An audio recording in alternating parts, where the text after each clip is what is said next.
É, Eu vou começar, então, a minha fala de hoje com uma frase do Lacan, tá? Para vocês irem pensando junto comigo ao longo da minha fala de hoje, tá?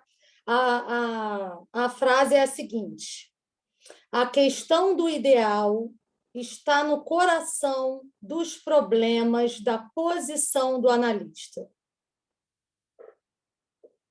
Vou repetir. Anotem aí. A questão do ideal está no coração dos problemas da posição do analista. E aí, esse capítulo, que é o capítulo 24, que se chama Identificação ao Tracionário, eu achei ele assim muito difícil. Aliás, o final desse seminário 8, assim, caraca, sabe? Eu estou assim pressionada. Está sendo difícil, assim, desafiador para mim. Parece que eu preciso arrancar alguma coisa do texto, sabe?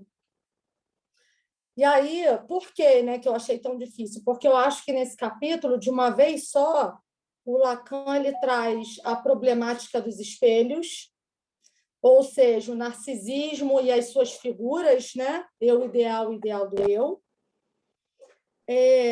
trabalhando junto com a segunda identificação ao tracionário. Isso tudo pensando a posição do analista na transferência, né?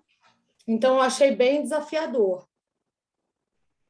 E aí, com isso, né, eu vou começar a falar. Quando eu disse aqui problemática dos espelhos, eu estou me referindo a esse esquema do buquê invertido. Eu nomeei isso como essa problemática, é um grande problema, né? O Lacan, assim eu entendi, trabalha esses espelhos para mostrar para a gente um lugar no psiquismo, um campo de investimento narcísico. Então, hoje, eu fiquei pensando sobre o narcisismo, né? Hoje vai ser muito importante a gente pensar no narcisismo sem um preconceito, sabe? Que já está embutido nesse significante. Eu estou falando isso porque o uso comum dessa palavra é expressar, né, que alguém puramente ama a si próprio e se exalta. Né? No senso comum, a gente pensa narcisismo assim.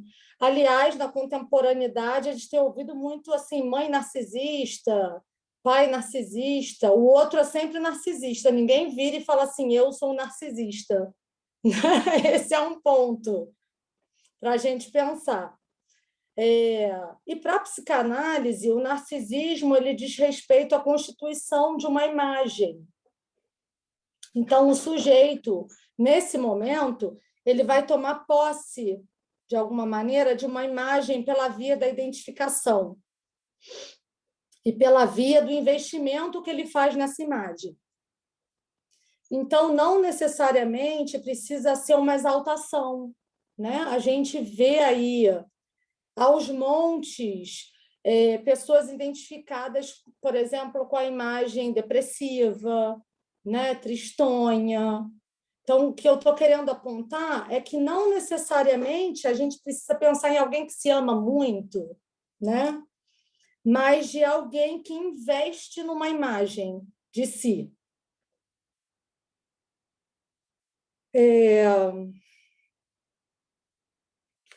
Então, peraí, deixa eu me achar aqui. Um bebê, eu pensei, um bebê é um exemplo assim formidável de puro narcisismo. Ele não pensa assim em ninguém, né? O bebê ele quer que o outro o atenda, né? Ele não quer saber se a mãe está no banheiro, se o pai saiu para fazer alguma outra coisa, né? Ele faz isso, o bebezinho, porque toda a energia, né? Toda a sua libido está voltada para o eu. Então, me parece assim que a questão do narcisismo, e esse exemplo do bebê que está ali demandando, mostra bem para a gente o que é o narcisismo, né? É alguém que quer o olhar do outro, que está ali às voltas chamando de algum jeito o olhar do outro, né? E aí eu não sei se vocês já assistiram um filme da Disney que mostra, assim, gente, de uma maneira magnífica, a chegada de um bebê numa casa. Se chama O Poderoso Chefinho. Vocês já viram esse filme? Eu assisti esse filme grávida do meu segundo filho, então foi assustador, sabe? Eu falei assim, ai, meu Deus, esse bebê vai chegar aqui em casa como? Tocando terror, né? E o filme mostra bem isso, um pai, uma mãe e um filho já mais velho, né? E quando o bebê chega, ele chega assim como um chefe mesmo, sabe? Ele mandando e desmandando. Tem uma cena do filme que é o pai e a mãe correndo assim um para o lado, outro para o outro, sem saber o que fazer, né? E o bebê bem uma coisa assim bem majestosa, né? Então é um bom filme para a gente pensar a questão do narcisismo, sabe? Então, o narcisismo para a psicanálise ele tá assim, intimamente ligado a esse ponto crucial que é do olhar do outro. Isso, assim, nos meus estudos ficou muito claro para mim, sabe? E aí, a partir dessas coisas que eu fui pensando, né, que eu fui lendo, assim, eu me deparei com uma questão que eu já havia escutado assim de alguns colegas, mas que eu nunca havia feito para mim, sabe? Que é o que acontece com o narcisismo ao final de uma análise. Como é que isso fica? Porque eu entendi que se faz necessário se investir no próprio eu, mas também, claro, no mundo, nos objetos, né? Isso tudo faz parte do narcisismo, aliás. Outra pergunta que eu me fiz essa semana, né? É o olhar do outro que, de fato, define quem a gente é? Me perguntei isso, gente, é o outro, sabe? É o olhar do outro que define quem eu sou. O que surge no avesso do narcisismo? O que a gente pode pensar que está escondido ali atrás do fascínio de uma imagem? E aí, falando essas coisas e lembrando, né, que essa problemática dos espelhos apontam aí para um campo de investimento narcísico, eu vou tentar, tá, gente? Não prometo nada. Eu vou tentar trazer um pouquinho sobre o esquema do buquê invertido, que é assim bem enigmático e eu achei assim muito interessante para a gente pensar a constituição subjetiva, né? Então, o Lacan, isso é uma curiosidade assim que eu achei muito bacana para a gente pensar, porque o esquema do buquê ele começa a ser trabalhado pelo Lacan já no seminário 1. Eu pedi muito assim, eu pedi ajuda da Eliane, porque eu lembrei que a Eliane trabalhou muito essa questão do buquê invertido quando a gente tinha a sala aqui em Niterói. E foi muito legal ter lembrado disso, sabe? Eu, caramba! Aliás, eu lembrei de várias figuras aí da escola quando eu me debrucei assim nesse capítulo, né? Então, o Lacan trabalha no seminário 1, esse esquema do buquê invertido, e ele, antes de entrar nessa problemática do buquê invertido, ele trabalha o pente do Freud. E aí, eu não sei se vocês lembram desse esquema do pente, tá? Eu fui ler sobre e tal, mas não trouxe a imagem dele, até deveria ter trazido, mas enfim. Esse esquema do pente, ele é o primeiro esboço assim para a gente pensar essa composição dos lugares no psiquismo. O Freud ele vai trabalhando assim a suposição de que nos sistemas inconsciente, pré-consciente e consciente há uma passagem de alguma coisa. Então ele vai interrogando nesse esquema se alguns traços, ele vai chamando de traços minêmicos, né? Se esses traços passam de um sistema para o outro. E aí ele chega até a se perguntar se essa passagem diz respeito a uma mudança de investimento ou se faz parte de uma inscrição no psiquismo. Lembrando que o Freud está ali às voltas, elaborando um monte de coisa, né? Elaborando uma teoria. E aí achei assim, muito legal a gente pensar esse esquema do Buquet junto com o pente do Freud, para pensar esse capítulo exclusivamente que o Lacan traz, né? do Seminário da Transferência. Porque o Lacan ele vai apontando, né, no retorno que ele faz a Freud, Seminário 1, né, gente? Que a suposição, né, dessa passagem de traços. Alguém escreveu uma mensagem, já vou ler. Que a suposição, né, dessa passagem de traços de um sistema para o outro, do inconsciente para o pré e do pré para a consciência, ela é fundamental para a gente pensar um dentro e o fora.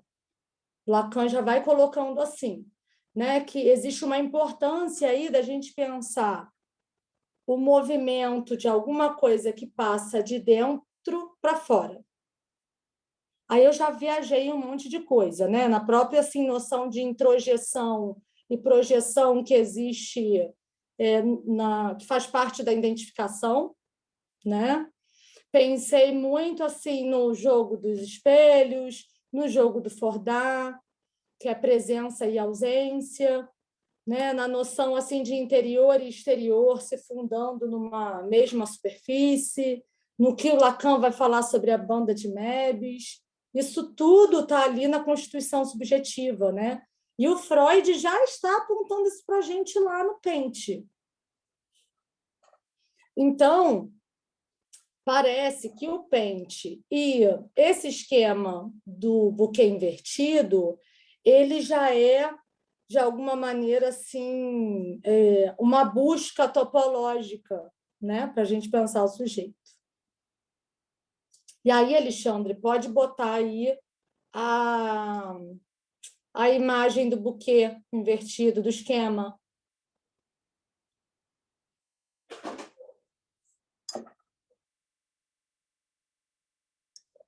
Alexandre?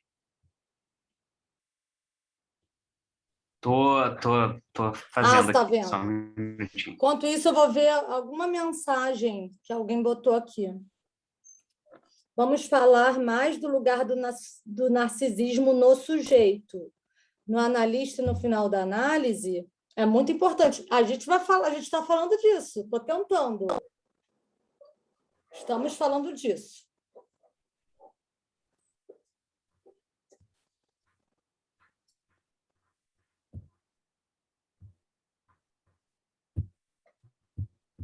Eu vou trazer para vocês os elementos aí desse esquema separadamente. Apareceu?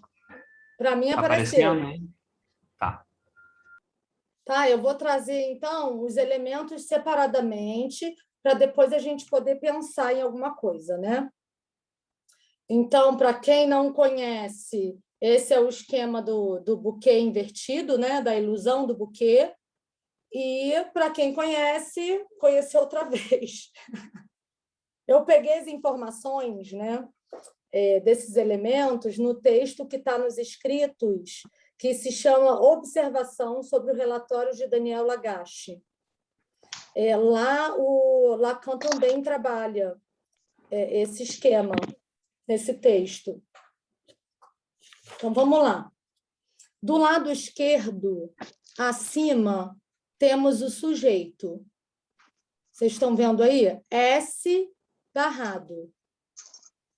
Gente, se quiserem ligar o microfone para me dar um norte de que vocês estão vendo, ia ser bom. E aí o Lacan vai dizer...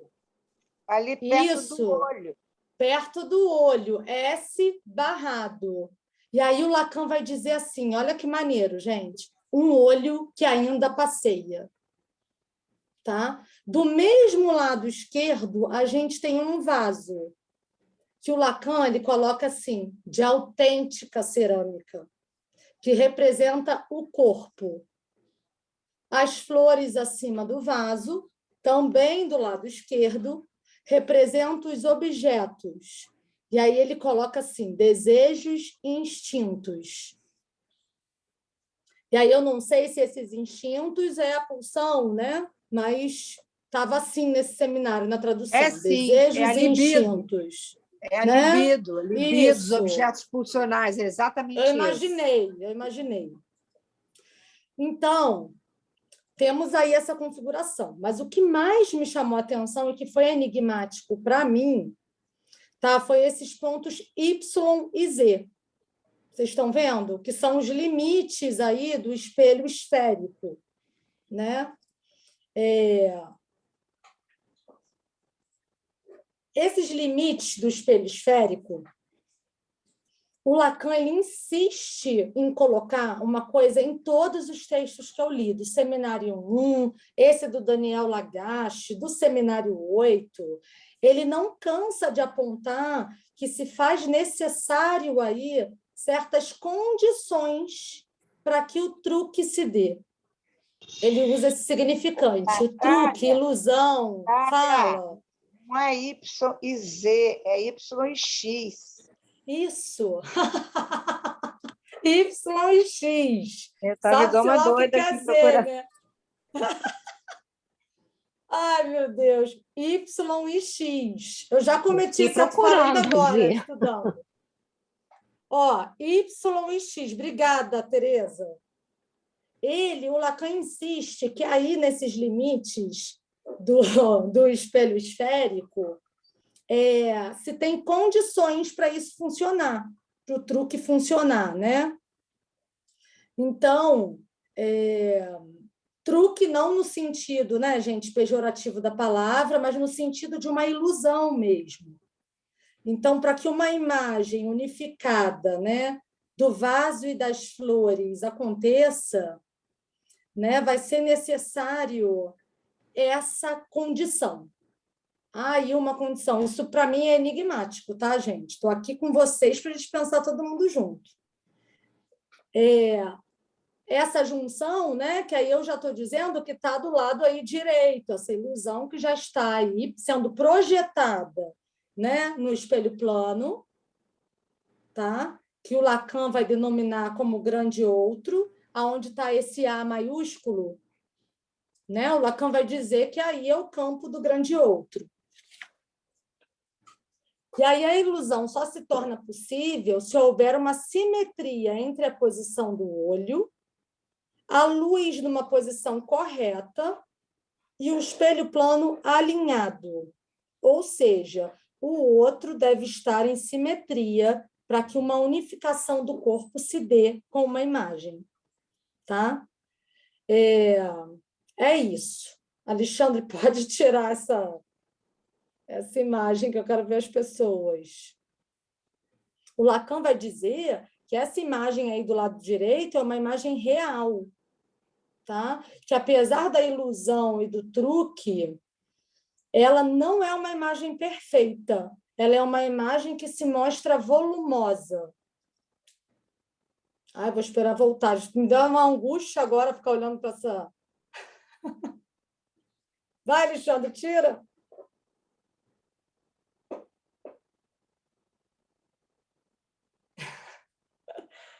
E aí, gente, eu pensei... Natália, Fala, você Tereza. não acha que você tinha que apontar que... Agora não dá mais, que não tem mais. Ali do lado esquerdo, o vaso está coberto. Sim. E do lado direito, ele aparece... Acho que você tinha que apontar isso na imagem. Entendi. O Lacan... Sem isso, não há truque. Sim. O Lacan, ele coloca que esse vaso que está à esquerda, ele está ali, ele é um vaso real, de autêntica cerâmica, né? Que é o corpo.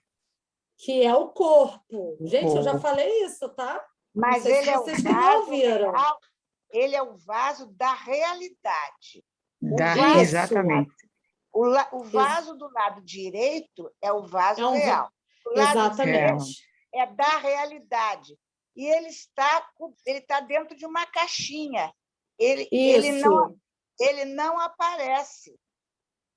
isso mesmo. Que bom que Ele você está só me aparece- ajudando. Ele só aparece no espelho côncavo. E do espelho côncavo é que vai refletir no espelho plano, onde o olhar do sujeito vai incidir.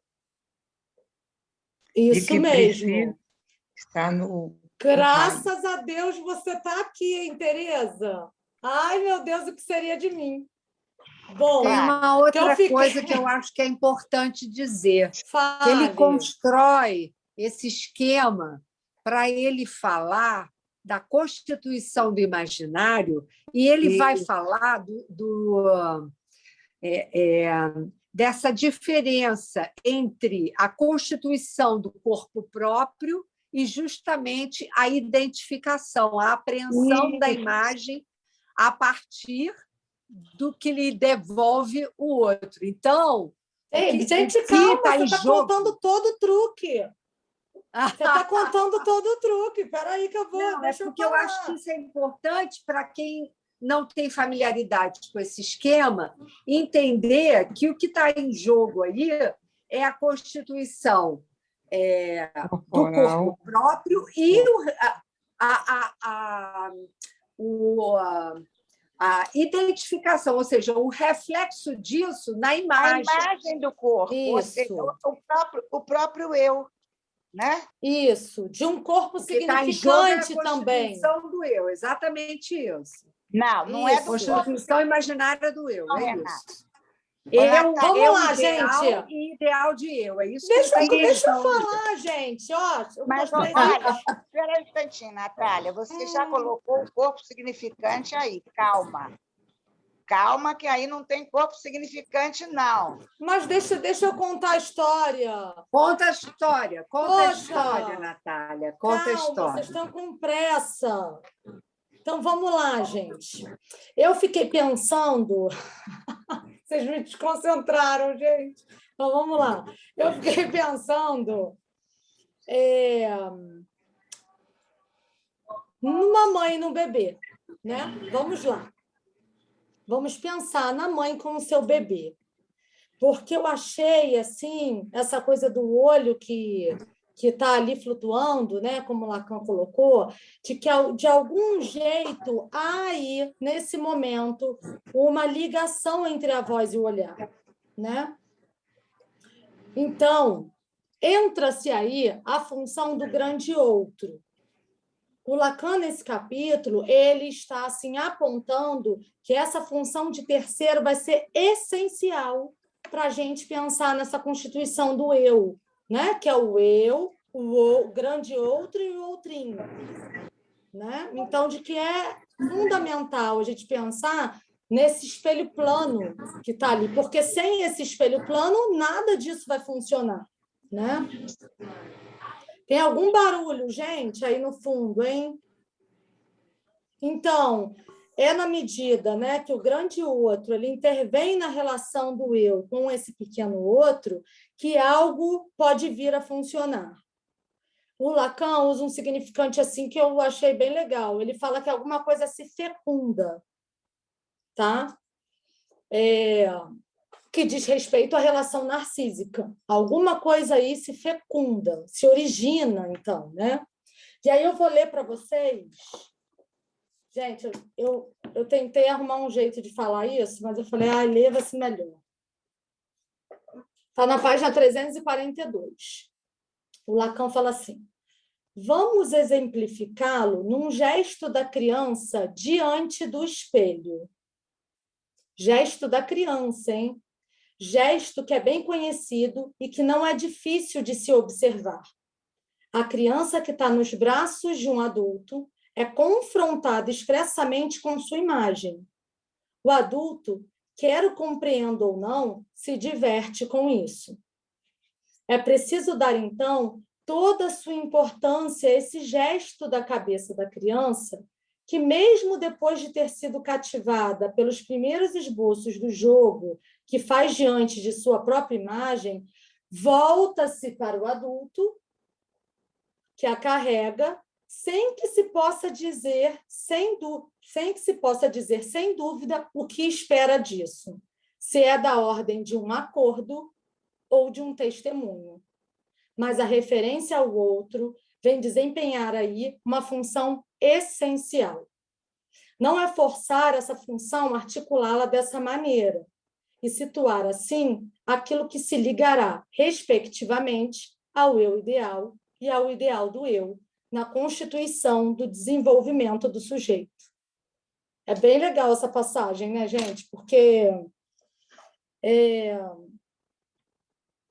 esse gesto que vem da criança, para mim, ficou uma coisa assim muito mesmo enigmática, sabe? Eu gostei disso que o Lacan fala.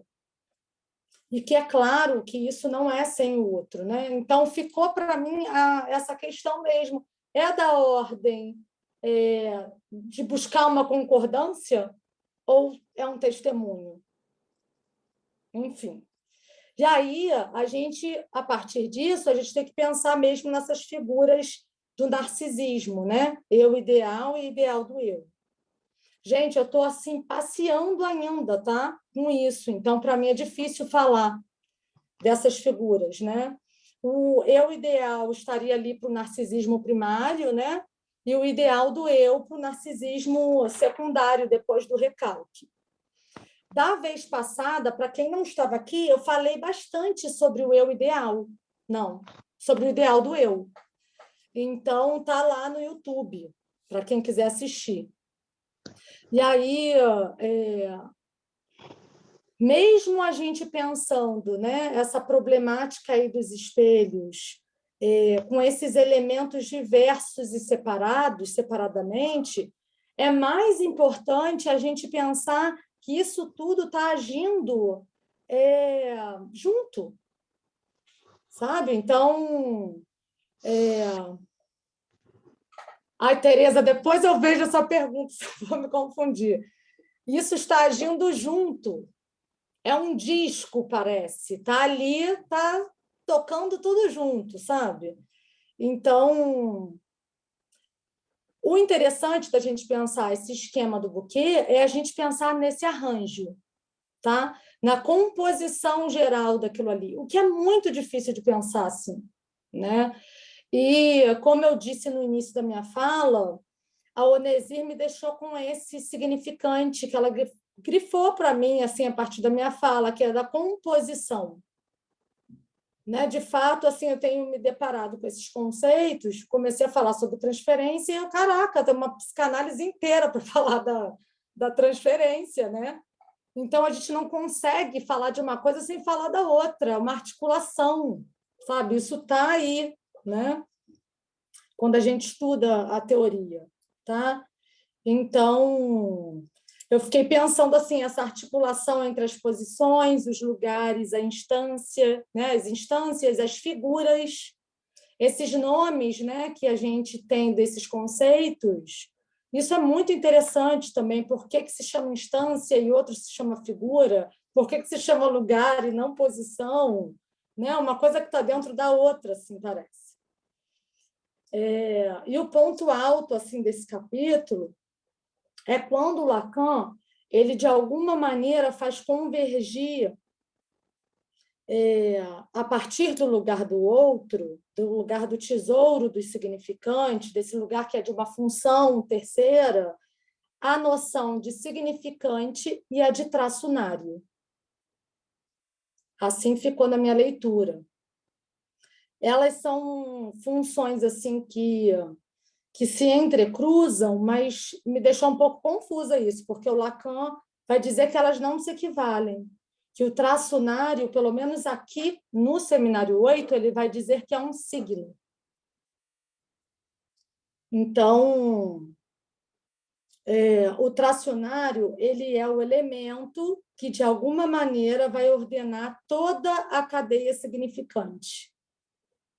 E aí eu fiquei, gente, eu li várias coisas sobre isso, eu fiquei, caramba, mas eu queria achar um exemplo meu, para explicar o que seria, né, esse elemento que ordena toda uma cadeia.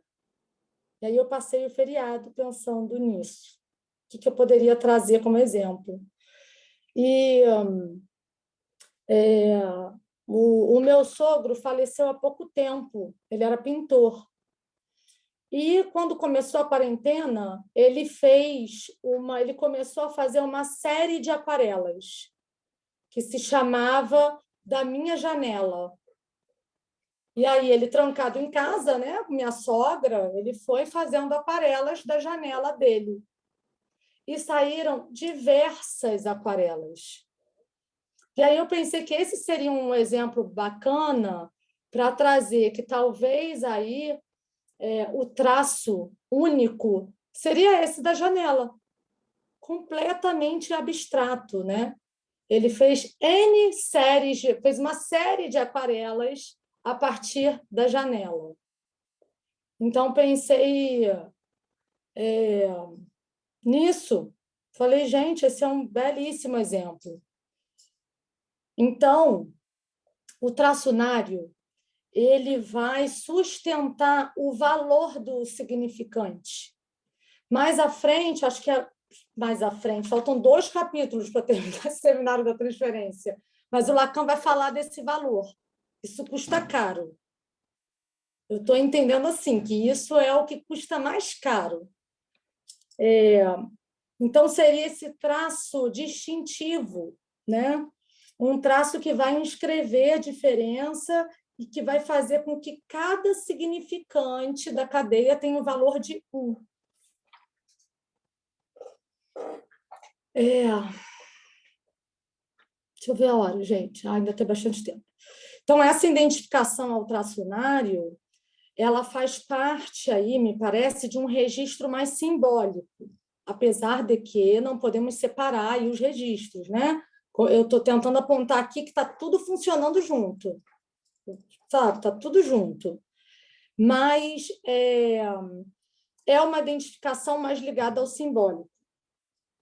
Então, as identificações estão ligadas a 3 tempos. Primeiro, ao pai, que seria uma espécie de introjeção, depois ao traço, e a terceira, identificação histérica. Eu resolvi que eu não entraria muito nisso aí, só trouxe assim para a gente pensar, tá? E aí, vamos voltar ao que eu trouxe no início aqui da minha fala, né? A frase que eu trouxe para a gente, como norte, hoje aqui para a gente pensar. A questão do ideal está no coração dos problemas da posição do analista. E aí, quando eu penso em ideal, já me vêm as 2 figuras, né?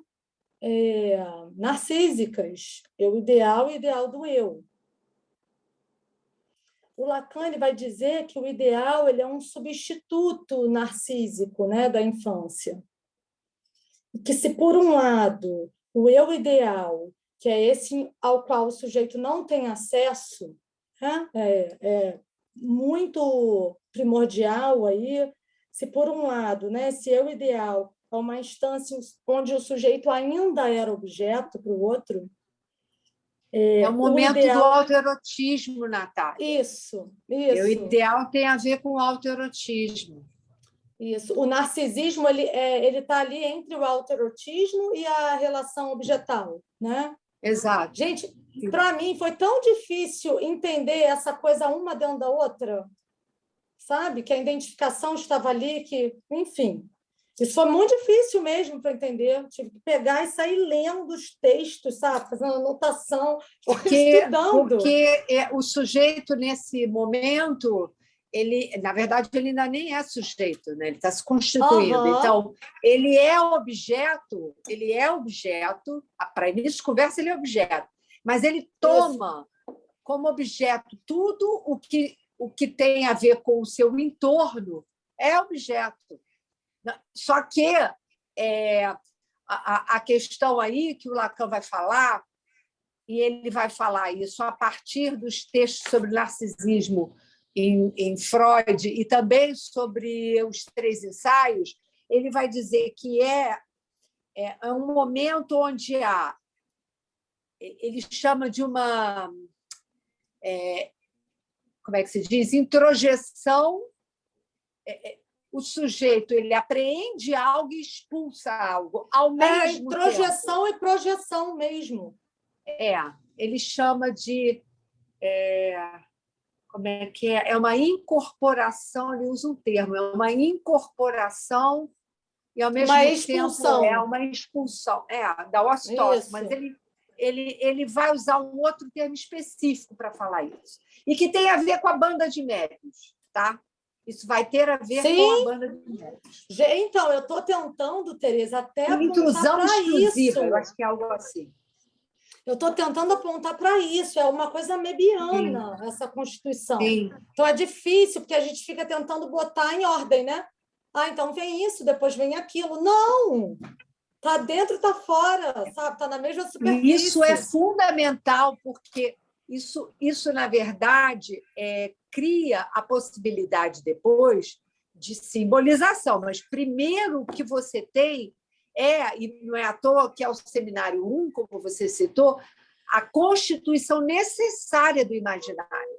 Porque tem a ver com a constituição, com a construção, na verdade, da fantasia originária. Né? Isso. E não é a fantasia fundamental. A fantasia fundamental é aquela que se dá na experiência da análise, que você revisita. Você constrói, né? Exatamente. Constrói revisita um lugar desconhecido. Né? Isso.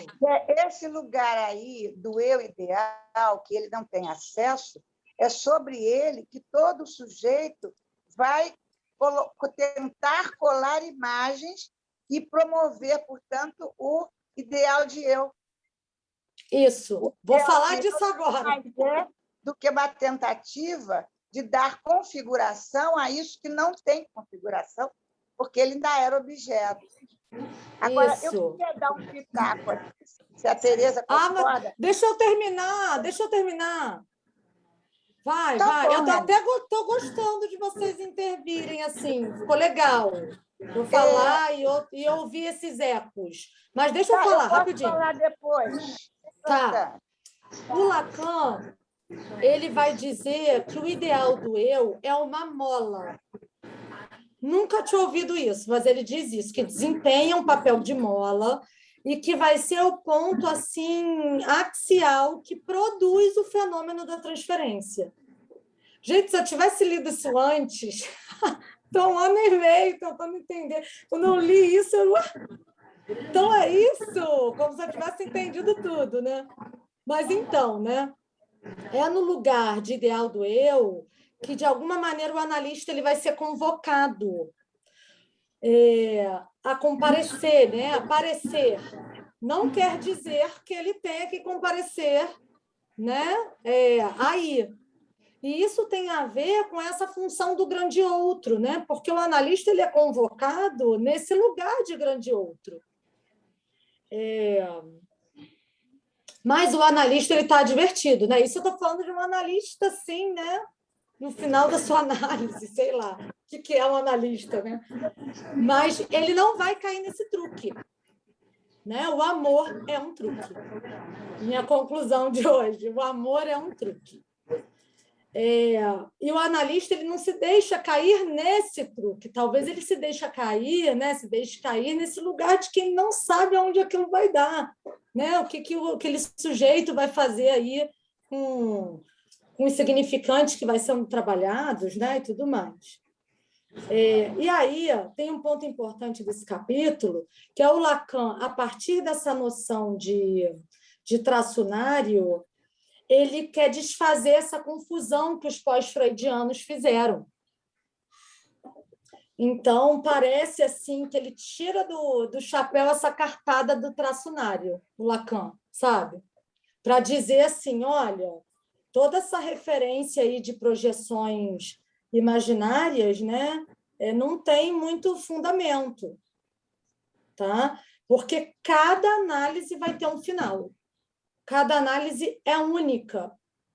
Então, quando ele pega essa noção de traçunário, é para dizer isso, mais uma vez, que aí me parece que o Lacan está o tempo inteiro no percurso dele apontando disso que é único para cada um, né? Cada um tem a sua história. Então, é impossível um final igual, né? E aí eu achei isso muito bacana desse capítulo.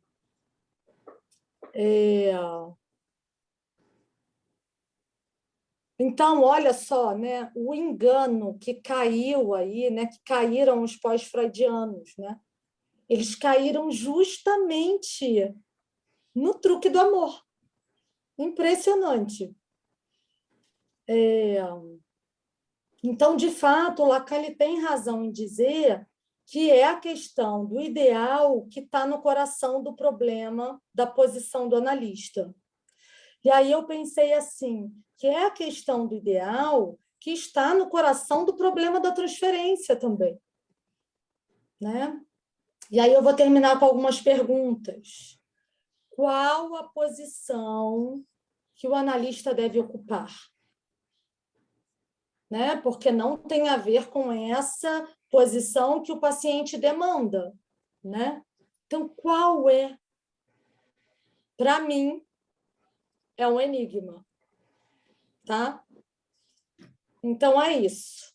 Aí, eu vou abrir, então, para vocês fazerem pergunta, para a gente pensar aqui.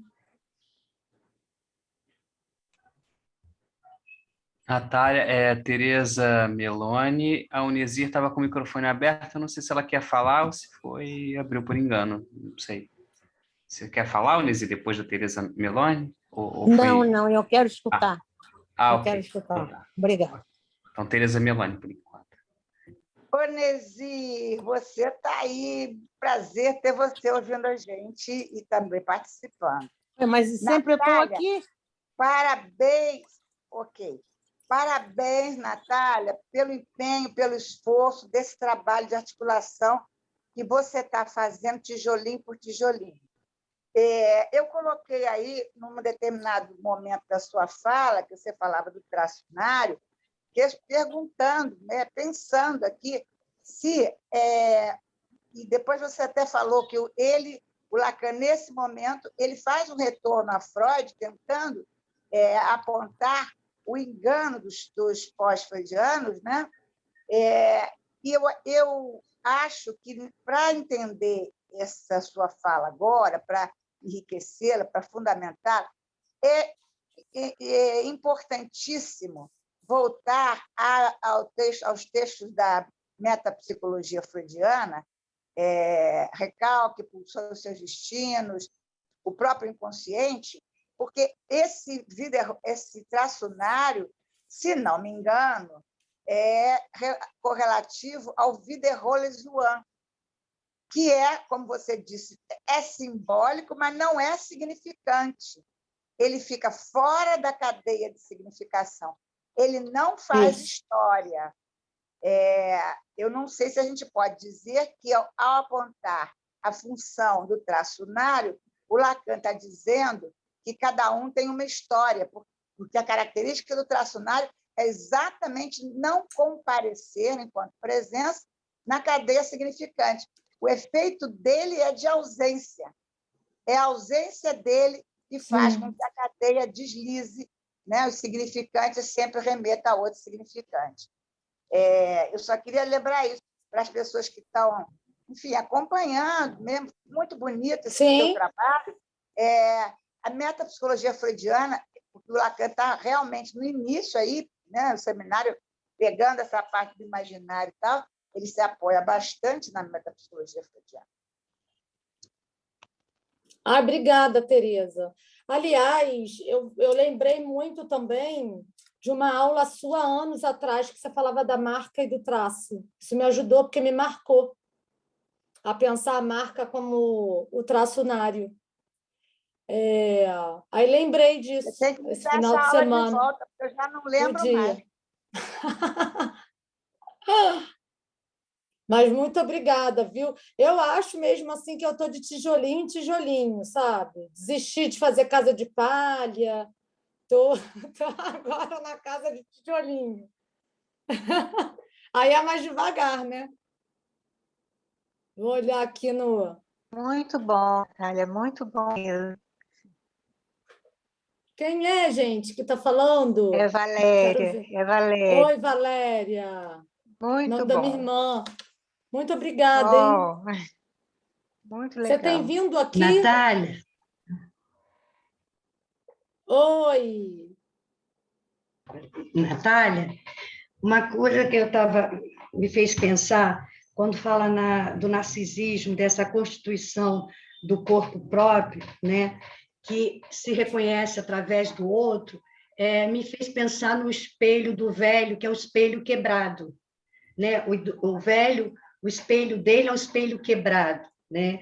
E na fala deles, ele diz assim, o outro que diz que eu sou velho, quando começa a dizer para mim, você não pode andar sozinho, você tem que usar uma bengala, né? Quer dizer, isso que vem do outro, que diz quem ele é, né? E é um espelho quebrado. Sim. Bacana você falar isso, porque tem a ver com o que eu me perguntei, né? O outro, de alguma maneira, que define quem a gente é, né? O outro diz e isso nos define. Como é que é isso, né? A gente precisa... O outro nos define, mas o outro nos divide. E o espelho quebrado, ele não se reconstitui mais se você colar as duas partes. É uma divisão para sempre. Eu nunca ouvi falar nessa metáfora aí do espelho quebrado. Gostei. É a Ângela Mucida que fala. Ela faz um trabalho, né, da psicanálise e a velhice, né, o idoso, e o espelho quebrado. É bem interessante, né? Eu trabalho com idoso, então eles vêm com esse discurso dizendo assim, né? Eu não dou conta que eu tô envelhecendo, né? O outro que vem dizendo para mim, você não pode fazer isso, você não pode fazer aquilo, né? É bem interessante. Mas é o que a gente faz com isso, né? Porque assim, é um momento de perdas, né? Eles começam a perder o ideal, né? Projetos de vida, né? Então, isso tudo eles se deparam nesse momento, né? Com essas perdas todas. É bem interessante. Sim. Obrigada, Esmeralda. Obrigada também a Valéria. Valéria, eu perguntei se ela estava vindo aqui nos outros encontros. Deixa eu olhar aqui para ver se tem pergunta. Natália. Tem, Alexandre? Oi, Natália. Fala, Nadir. Oi, Nadir, tudo bom? Boa noite, pessoal. Boa noite, então, querida. não é que eu estava ouvindo você e... Boa noite. E eu estava te ouvindo, e assim, o que me ajudou também, o que me ajuda, na verdade, a entender melhor esse esquema da demanda do analisando para o analista, essa coisa do desejo. Eu peguei o grafo do desejo, esse grafo aqui que eu Nossa Senhora! Eu entendi, mas dá para visualizar aqui não tem como mostrar, né? Mas porque se a gente fica nessa primeira parte aqui do imaginário, que vai aqui até o do significante da voz, isso aqui a gente fica na demanda do analisando, a gente vai atendendo essa demanda e aí vira a psicologia do ego, que nem você falou, né? Que fica aqui só no nível aqui do imaginário. Então, o negócio é a gente subir um andar acima para cair aqui numa tema do desejo. Legal. Eu nunca peguei gente, muito. Se o pessoal, se alguém grafo... puder dar uma... Acho que você falou bem. Eu entendi dessa maneira. Não sei se alguém pode me falar se eu estou errada. Se eu não me engano, Nadir, esse grafo do desejo, ele termina em S de A barrado, não é isso? Isso, ele termina em S de A barrado. Então, assim, o desejo do analisando, ele vai estar nesse nível. Então, assim, em vez da gente parar aqui, se a gente parar nesse primeiro nível, que é o nível do imaginário. Do imaginário. Que então, a gente tem que subir, que é onde tem o nível do desejo, que é antes da castração. Esse nível é antes do nível da Mas castração. você só alcança o nível do desejo dando a volta lá em cima pelo nível da castração. Porque a gente não pode olhar esse seminário como se fosse de baixo para cima em etapas, porque ele funciona em espiral. Ele dá voltas de espiral. Então, a hora está em cima, a hora está embaixo. Agora, foi muito bom você ter lembrado. O grafo do desejo aponta. Agora, desculpe, o S de abarrado, na verdade, é a estrutura, é o que está na origem. O grafo do desejo, primeiro, ele não tem fim, ele não tem início nem fim, ele vai dando voltas, voltas e voltas. Mas ele aponta para o S de abarrado. O que está lá em cima é o que foi. É o que foi que, vamos dizer assim, configura e comanda todo esse movimento, porque é um movimento, né, o grafo do desejo. E ele aponta para o S de abarrado que está na origem, é a estrutura. É o significante que falta no outro, né? Isso. A falta de significante no outro. Outro aí, linguagem, né? Muito bom, Nadir. Obrigada pelas Obrigada a colocações, você. hein? Obrigada, Tereza. E aí, gente, mais alguém? Ou foi?